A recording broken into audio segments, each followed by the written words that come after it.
Welcome to Bite at a Time Books, where we read you your favorite classics one bite at a time. My name is Bree Carlile, and I love to read and wanted to share my passion with listeners like you. If you want to know what's coming next and get updates from me, Bree, sign up for our newsletter at biteatatimebooks.com. Be sure to follow the show on your favorite podcast platform so you get all the new episodes. Or you can follow the show on YouTube, where we have playlists for all the stories.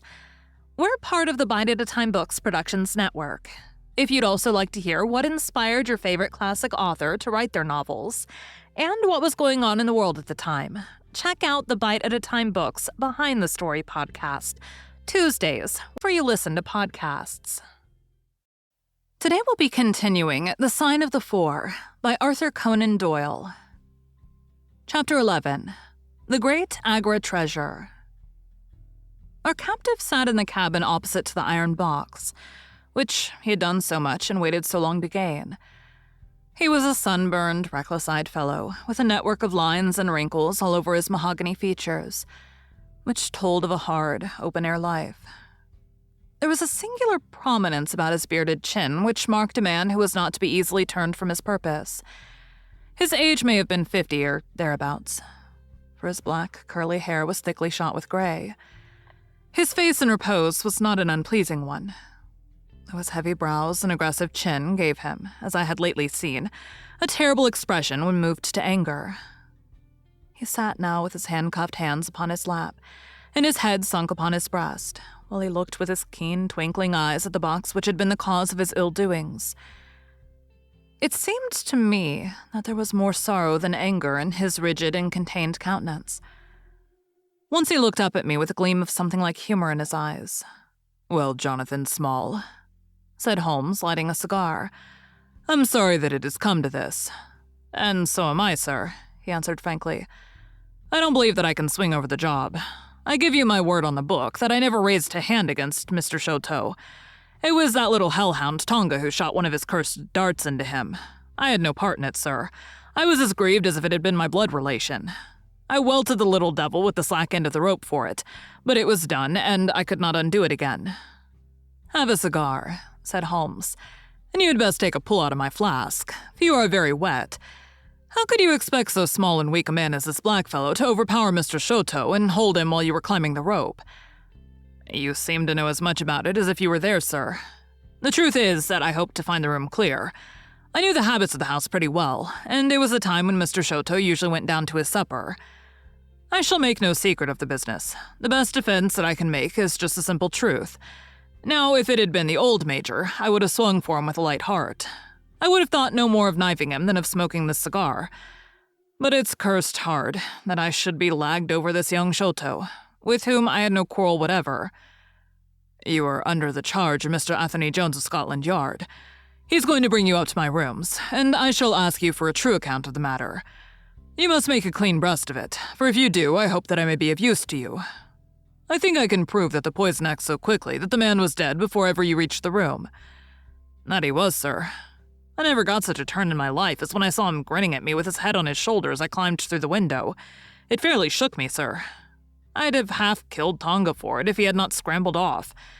That was how he came to leave his club and some of his darts too, as he tells me, which I dare say helped to put you on our track. Though how you kept on it is more than I can tell.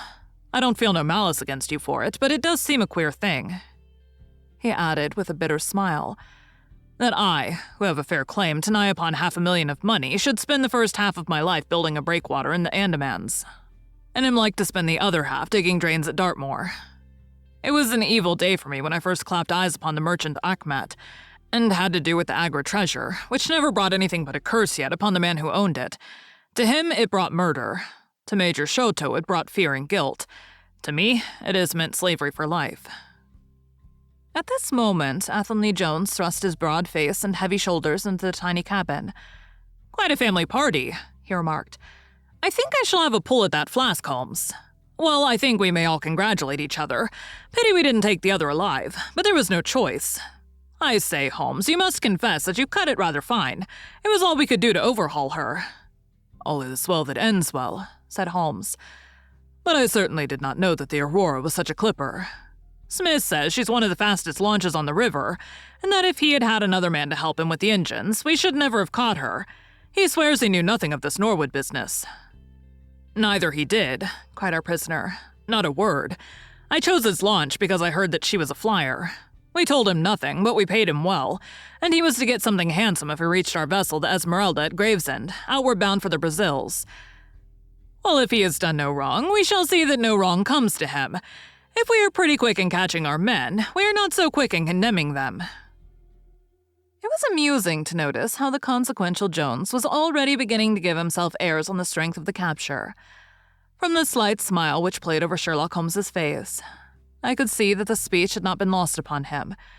"We will be at Vauxhall Bridge presently," said Jones, "and shall land you, Dr. Watson, with the treasure box. I need hardly tell you that I'm taking a very grave responsibility upon myself in doing this. It is most irregular, but of course an agreement is an agreement. I must, however, as a matter of duty, send an inspector with you since you have so valuable a charge. You will drive, no doubt." "Yes, I shall drive." "It is a pity there is no key, that we may make an inventory first. You will have to break it open. Where is the key, my man?" "At the bottom of the river," said Small shortly. There was no use your giving this unnecessary trouble. We have had work enough already through you. However, Doctor, I need not warn you to be careful. Bring the box back with you to the Baker Street rooms. You'll find us there on our way to the station." They landed me at Vauxhall with my heavy iron box, and with a bluff, genial inspector as my companion. A quarter of an hour's drive brought us to Mrs. Cecil Forrester's. The servant seemed surprised at so late a visitor. Mrs. Cecil Forrester was out for the evening, she explained, and likely to be very late. Mrs. Morstand, however, was in the drawing-room. So to the drawing-room I went, box in hand, leaving the obliging inspector in the cab. She was seated by the open window, dressed in some sort of white diaphanous material, with a little touch of scarlet at the neck and waist. The soft light of a shaded lamp fell upon her as she leaned back in the basket chair, playing over her sweet, grave face, and tinting with a dull metallic sparkle the rich coils of her luxuriant hair. One white arm and hand drooped over the side of the chair, and her whole pose and figure spoke of an absorbing melancholy. At the sound of my footfall, she sprang to her feet, however, and a bright flush of surprise and of pleasure colored her pale cheeks. "I heard a cab drive up," she said. "I thought that Mrs. Forster had come back very early, but I never dreamed that it might be you. What news have you brought me?" "I've brought something better than news," said I, putting down the box upon the table and speaking jovially and boisterously, though my heart was heavy within me. "I've brought you something which is worth all the news in the world. I have brought you a fortune." She glanced at the iron box. "Is that the treasure, then?"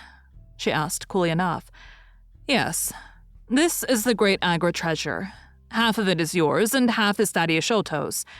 You will have a couple of 100,000 each. Think of that. An annuity of £10,000. There will be few richer young ladies in England. Is it not glorious?" I think that I must have been rather overacting my delight, and that she detected a hollow ring in my congratulations, for I saw her eyebrows rise a little, and she glanced at me curiously. "If I have it," said she, "I owe it to you."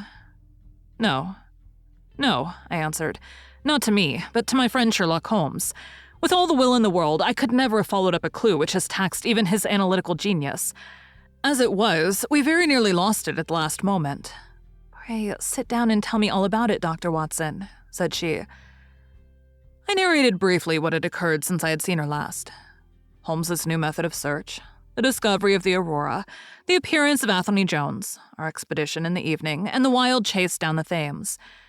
She listened with parted lips and shining eyes to my recital of our adventures. When I spoke of the dart which had so narrowly missed us, she turned so white that I feared that she was about to faint. "It is nothing," she said, as I hastened to pour her out some water. "I am all right again. It was a shock to me to hear that I had placed my friends in such horrible peril." "That is all over," I answered.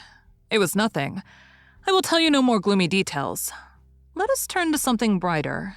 There is the treasure. What could be brighter than that? I got leave to bring it with me, thinking that it would interest you to be the first to see it." "It would be of the greatest interest to me," she said. There was no eagerness in her voice, however. It had struck her, doubtless, that it might seem ungracious upon her part to be indifferent to a prize which had cost so much to win. "What a pretty box," she said, stooping over it. "This is Indian work, I suppose?" "Yes, it is Benares metal work." "And so heavy," she exclaimed, trying to raise it. "The box alone must be of some value. Where's the key?" "Small threw it into the Thames," I answered. "I must borrow Mrs. Forrester's poker." There was in the front a thick and broad hasp, wrought in the image of a sitting Buddha. Under this, I thrust the end of the poker and twisted it outward as a lever. The hasp sprang open with a loud snap. With trembling fingers, I flung back the lid. We both stood gazing in astonishment. The box was empty. No wonder that it was heavy. The ironwork was 2/3 of an inch thick all round. It was massive, well-made, and solid, like a chest constructed to carry things of great price, but not one shred or crumb of metal or jewelry lay within it. It was absolutely and completely empty.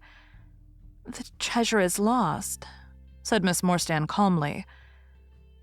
As I listened to the words and realized what they meant, a great shadow seemed to pass from my soul. I did not know how this Agra treasure had weighed me down, until now that it was finally removed. It was selfish, no doubt disloyal, wrong, but I could realize nothing save that the golden barrier was gone from between us. "Thank God," I ejaculated from my very heart. She looked at me with a quick, questioning smile. "Why do you say that?" she asked. "Because you're within my reach again," I said, taking her hand. She did not withdraw it. "Because I love you, Mary, as truly as ever a man loved a woman.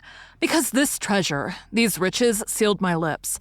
Now that they are gone, I can tell you how I love you. That is why I said, thank God." "Then I say, thank God, too," she whispered as I drew her to my side. Whoever had lost a treasure, I knew that night that I had gained one. Thank you for joining Bite at a Time Books today, while we read a bite of one of your favorite classics.